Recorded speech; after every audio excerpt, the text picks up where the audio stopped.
Hey, in this video, we're going to have a look at the brand new Honda Prelude. So, after a number of years, we're finally seeing the return of Honda's probably most accessible sports car.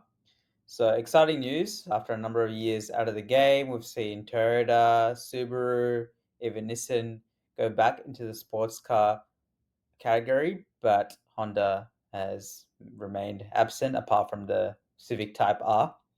So let's have a look at a few of the key facts first. So it might be disappointing to some, but it'll be having a 2-liter hybrid four-cylinder engine with 147 kilowatts and 315 Newton meters of torque. So not the most powerful car out there, probably similar to the first gen Toyota 86 and BRZ in terms of power. But the 0 to 100 kilometer time isn't bad. It's estimated to be in the low 6-second range. It's got no real transmission, so no mechanical transmission. The four-cylinder engine actually acts as a generator to drive the electric motors, and it only drives the front wheels at highway speeds. So we'll have to see how that actually turns out in terms of the driving experience. So they've tried to take a page out of Hyundai's book, which they've done with their electric N models, and simulate gear shifts with its S Plus shift technology. So it'll be simulating those manual shifts through the paddle shifters and hopefully leads to greater driver engagement. That's the idea. So it goes back to the history of Preludes introducing some interesting technology over the years. So this is another one to that long line of technology. And you're also going to be getting some simulated noises as well. They've got Honda Agile handling assist, so brakes the inside wheels during cornering to help steering responsiveness and stability as well. It's got some advanced hybrid tuning, but it's less focused on horsepower and more on real world driving enjoyment. It's probably not the most pure sports car experience that maybe some are hoping for, but then again, the Prelude's never been that car. So you could be compared to maybe the CRZ from around 10 years ago, although that only had a 1.5-liter hybrid with around 90 to 100 kilowatts. So this should be the next level up in terms of performance. I think what's going to be controversial, however, is pricing. So in Japan, it's been surprised similar to the Civic Type R. So in Australia, you might be seeing something around $70,000, $80,000, which is getting into even is in Z territory too. So I'm not confident that this is going to do too well at that price point, even if this could be a compelling package overall. Probably needs to be around 50 grand to be super competitive. And even then, it's still probably above the BRZ and 86 in terms of price when those cars have better performance and are arguably going to be more driver focused too. So, yeah, I hope it does well, but I'm not too sure at that price point. Okay, let's have a look now at the exterior design of the car. Starting off with the front end, pretty inoffensive. This kind of simple pared back design language that Honda has been going with for a while now. So we've seen it across the Civic, the Accord, the CRV, the Jazz in some markets as well. And I think it does help the car age well compared to their previous generations, which had a lot of chrome and a lot of plastic going on in the front, which made it look a little bit busier. So very simple front end. It does look a little bit like the Prius. We can see that it's got that similar sort of hammerhead front end that Toyotas have been doing for a while now. And yeah, I really think it even looks like the Prius in the rear too, with that light bar effect and that real taut rear end that you've got here with the Prius. So it's funny how a lot of these design languages of these car companies are converging at the moment. It's not the worst design language to converge on. It does look pretty nice. I actually think the Prius looks a little bit more resolved overall. I think there's a little bit of interesting things going on here in the side profile that don't sit well with me. I think it could be smoother overall, but I think it's still a nice looking design too. I do love the Honda lettering on the back here and this new font they've been using in some of their recent models as well. I believe that the Prologue as well in the States has been using that lettering too. Quite good. It's got aerodynamic door handles, which definitely help with efficiency, given it's a hybrid.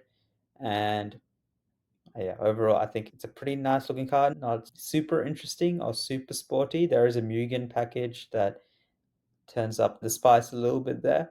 Definitely has some tuner potential for sure. If you compare it to some of the other models, so got their previous CLZ, which was always a little bit of an odd car in how it looked. Never the prettiest, especially this rear end, which is quite controversial, which had this sort of triangular shaped tail lamps here, and it had some kind of interesting kind of window shapes going here on here too.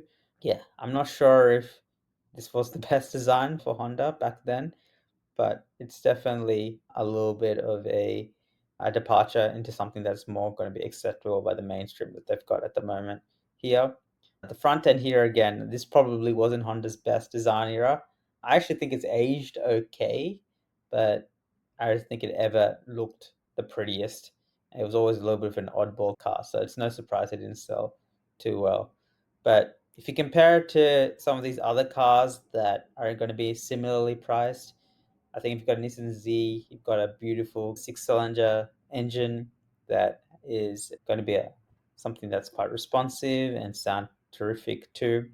And then you've got the Civic Type R, which definitely dials up the power a little bit and is a little bit more track focused too. So for my money, based on looks, based on performance, based on overall package, if you're going to be pricing in this price bracket, I definitely go with one of these two cars. But if you're a Prelude fan and you've been waiting for 20 odd years for the car to come back, then potentially the Prelude is something that you're looking at.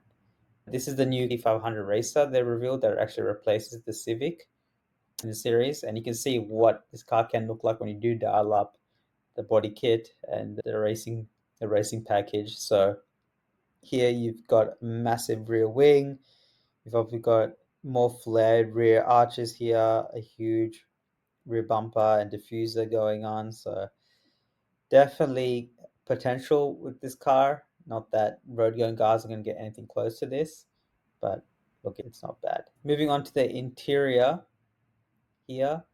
So it's a pretty standard affair with Hondas these days. They've made it very clear that they've got this lower panel here with the air conditioning controls and radio controls, which I love. They're ensuring that there's still those buttons that don't take your eyes off the road too much. It's a simple, not too large screen, between 8 to 10 inches. That's perfect. Not the most exciting interior, not the most luxurious interior, but it's something that I think works and will be functional for a lot of people. So I think with a few interesting color schemes here, you got a white and blue, potentially some other trims as well. It wouldn't be bad. I probably don't think it's $70,000 worth if it is priced around that mark. It's probably more of a $40,000 to $50,000 car interior here.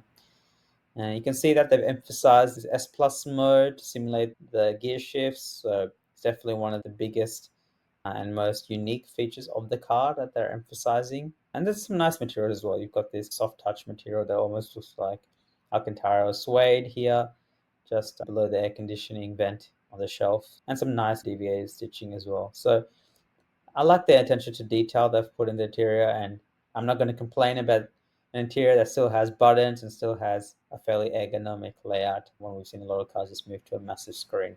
So I think they've done a good job with the interior here. So over the years, we've seen this car evolve from a pretty classic looking sports car. So I think the first generation model really looked and evoked the era of the 70s and the 80s. Second gen is not my favorite looking. I think it's lost a lot of the character. It looks a little bit generic. I think this era had a beautiful attention to detail. Look at these door handles with that chrome effect. Those door mirrors, not door mirrors because they're sitting on the front fenders, but rear mirrors here, which perhaps weren't the most practical, which is why they've moved to the A pillar here, the second generation, but super iconic. Even looks like some of the older other Japanese models of the time. So the Datsun 240s, you got the Toyota 2000 GT as well. So for me, this first generation is an absolute classic and looks fantastic. This is some information from Wikipedia here. It was the first Honda model to offer a power moonroof as standard. So it's always been an innovator, the Prelude here. Moving on to the third generation, I think is where they've really stepped up the technology.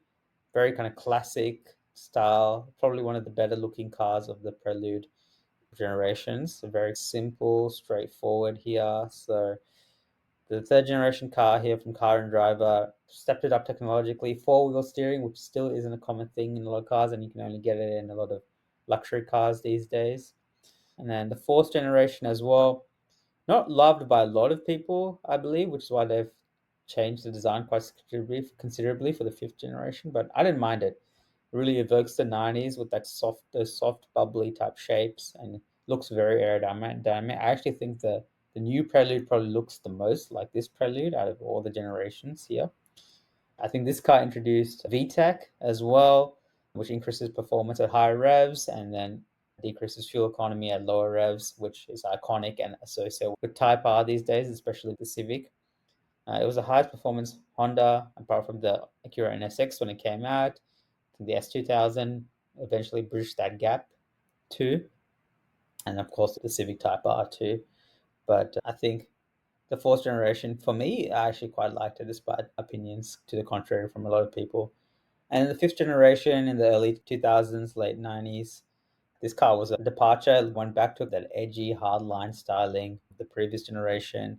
Again, from Car and Driver, we've got the technology introduced. So it didn't have rear wheel steering here, but they had super handling as well. So it had active torque transfer system, managing the torque to improve traction when required.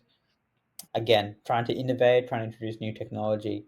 I think that's always been part of the Prelude history, and then we're seeing it now with the S Plus system as well, the hybrid powertrain of the current car to simulated sounds for the powertrain. So I think they've done a good job in heralding the past, bringing back what the Prelude was most known for. However, whether it makes sense in the current market context for this kind of powertrain and that kind of pricing and what consumers expect is another question. Will they want something a little bit more sporty? Will probably the Type S or maybe the Type R be a little bit more what enthusiasts are looking for? Probably. But I think personally, they probably need to reduce the price for it to be competitive. But I'm happy that Honda is bringing back its sports cars. I'd love to see a brand new generation of the S2000 as well one day. And of course, we've had the NSX come back, but it looked like for a while there that Honda was going to stop producing any sports cars or anything too interesting for enthusiasts, just focus on SUVs. So I'm glad to see this back.